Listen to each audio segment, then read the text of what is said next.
Bugun yerim ozib, yozib dam olishga yur soqoqqa boraman desa, bu gapni eshitganmandan boshqa bo'lgan xotin birinchi qiladigan ish kiyinish bo'lsa, meni ishim yuzimga avval maska qilib keyin chiqish bo'ldi. Chunki faqat dam olish o'zimda emas, taralkan tagida sho'rlab, ping'islab ketgan yuzimga ham tegishli dedimda, hammada do posli bo'lsa, menda posli do deb avval gazni yuvib, tozalab, keyin ustiga ovqat pishirganda ishlam kallab ketib, yuzimga maska qilib bo'lib, ustidan 8 kilo yana shpakilovkani chaplab, keyin yo'lga tushdik. Achkiyim bilan kiyimimni yo'lga alishtirib oldim, chunki shuncha gapga mos video olishga erinib, o'rtasiga eski videomni tiqib oldim demasam, sizlar qaydan bilib o'tirardinglar. Aytgancha orqamdagi yerimida o'zimni yerim, qoshlari qalin, bo'ylari baland, ko'hlikkina o'zim sizlar menga tasvirlab berganlardan keyin qarab bildim.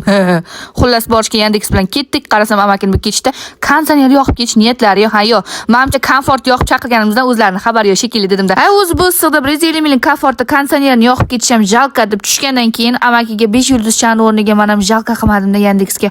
Ya хочу komfort, ты понимаешь, men bosdim chaqirib startni, sen yoqding menga jimotni dedimda, Yandexga o'zim o'zbekchalab tushuntirib qo'ydim. Tushsam bu go'zallikni ko'rib, dilimga yayrab to'xta dedimda, kamerani shappa o'zimga qaratib, o'zimga dedimda. Dadasi rahmat, sizni bu joylarga qadamimiz yetdi, balo yetmasin deb paytdan foydalanib, bu atmosfera bilan esdalikka deb qarindoshlarimiz gruppasiga tajab qo'ydim.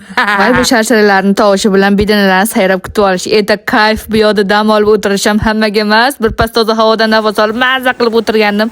Havosini tozalagidan bilmayman, shashlikda zakaz berib, urgandan urdim, biqinni qilgandan qildim, bilmayman, oshqozon olib qoldi, keyin birta joyga qatnab, umrim o'tganday bo'ldi. Xullas dam olish ham qatnab o'tishga teng kelib, havo almashgani hisobiga ham bilmayman, hazm qilish sistemam bunchalik yaxshi ishlasin, shu yerga kelib bildim.